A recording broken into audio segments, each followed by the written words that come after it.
dedicated to my son Sean Anthony Steele, in loving memory of my father Richard Steele.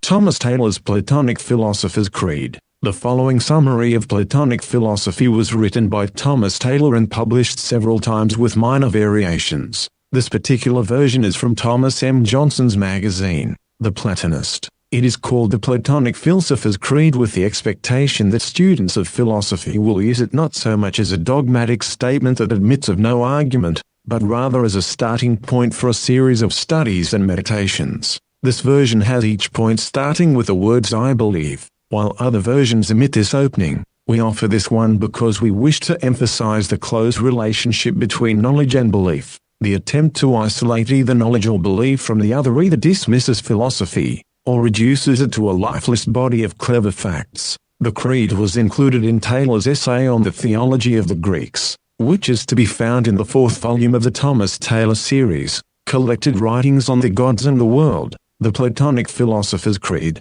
1. I believe that there is one first cause of all things, whose nature is so immensely transcendent, that it is even superessential, and that in consequence of this it cannot properly either be named or spoken of, or conceived by opinion, or be known, or perceived by any being. 2. I believe, however, that if it be lawful to give a name to that which is truly ineffable, the appellations of the one and the good are of all others the most adapted to it, the former of these names indicating that it is the principle of all things, and the latter that it is the ultimate object of desire to all things. 3. I believe that this immense principle produced such things as are first and proximate to itself, most similar to itself, just as the heat immediately proceeding from fire is most similar to the heat in the fire, and the light immediately emanating from the sun, to that which the sun essentially contains. Hence, this principle produces many principles proximately from itself. 4. I likewise believe that since all things differ from each other,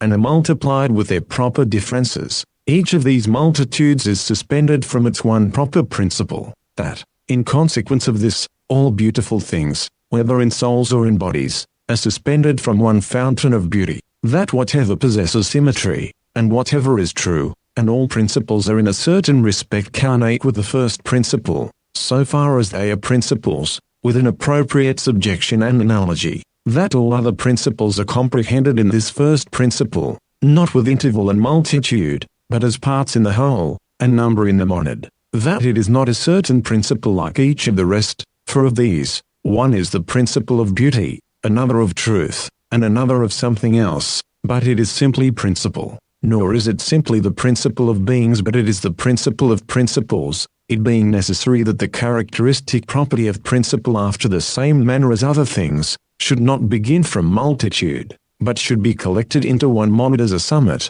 and which is the principle of principles. 5. I believe, therefore, that such things as are produced by the first good in consequence of being connoissant with it, do not recede from essential goodness, since they are immovable and unchanged, and are eternally established in the same blessedness. All other natures, however, being produced by the one good, and many goodnesses, since they fall off from essential goodness, and are not immovably established in the nature of divine goodness, possess on this account the good according to participation. 6. I believe that as all things considered as subsisting causally in this immense principle, are transcendently more excellent than they are when considered as effects proceeding from him, this principle is very properly said to be all things, prior to all, priority denoting exempt transcendency, just as number may be considered as subsisting occultly in the monad, and the circle in the center, this occult being the same in each with causal subsistence. 7. I believe that the most proper mode of venerating this great principle of principles is to extend in silence the ineffable parturitions of the soul to its ineffable co-sensation,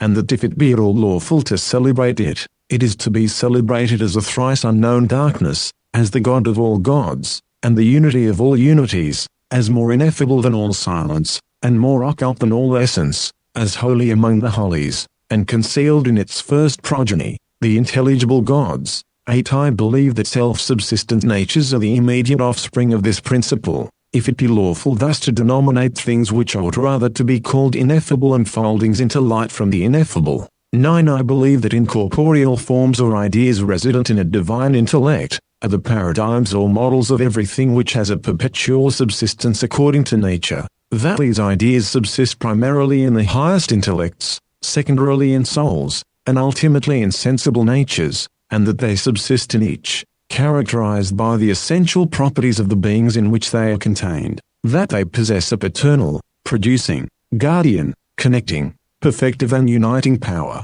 that in divine beings they possess a power fabricative and gnostic, in nature a power fabricative but not gnostic, and in human souls in their present condition through a degradation of intellect, a power gnostic, but not fabricative. 10. I believe that this world, depending on its divine artificer, who is himself an intelligible world, replete with the archetypal ideas of all things, is perpetually flowing, and perpetually advancing to being, and, compared with its paradigm, has no stability, or reality of being. That considered, however, as animated by a divine soul, and as being the receptacle of divinities from whom bodies are suspended, it is justly called by Plato, a blessed God. 11. I believe that the great body of this world, which subsists in a perpetual dispersion of temporal extension, may be properly called a whole, with a total subsistence, or a whole of wholes, on account of the perpetuity of its duration,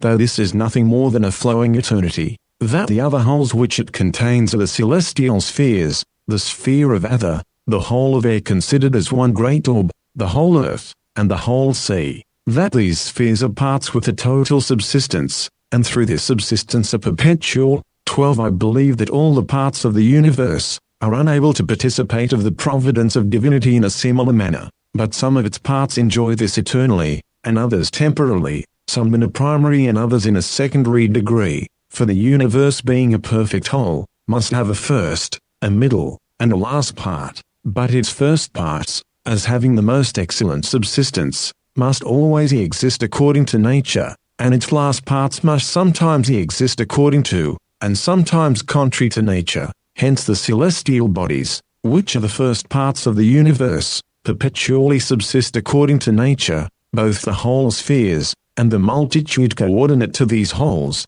and the only alteration which they experience is a mutation of figure, and variation of light at different periods, but in the sublunary region, while the spheres of the elements remain on account of their subsistence, as wholes, always according to nature. The parts of the wholes have sometimes a natural, and sometimes an unnatural subsistence, for thus alone can the circle of generation unfold all the variety which it contains. The different periods therefore in which these mutations happen, are with great propriety called by Plato, periods of fertility and sterility, for in these periods the fertility or sterility of men, animals, and plants, takes place, so that in fertile periods mankind will be both more numerous, and upon the whole superior in mental and bodily endowments to the men of a barren period, and a similar reasoning must be extended to irrational animals and plants. The most dreadful consequence, likewise, attending a barren period with respect to mankind is this, that in such a period they have no scientific theology, and deny the existence of the immediate progeny of the ineffable cause of all things. 13. I believe that as the divinities are eternally good and profitable, but are never noxious, and never subsist in the same uniform mode of being, we are conjoined with them through similitude when we are virtuous, but separated from them through dissimilitude when we are vicious, that while we live according to virtue we partake of the gods, but cause them to be our enemies when we become evil, not that they're angry, for anger is a passion, and they're impassive, but because guilt prevents us from receiving the illuminations of the gods, and subjects us to the power of demons of faithful justice. Hence, I believe, that if we obtain pardon of our guilt through prayers and sacrifices, we neither appease the gods, nor cause any mutation to take place in them, but by methods of this kind, and by our conversion to a divine nature, we apply remedy to our vices, and again become partakers of the goodness of the gods,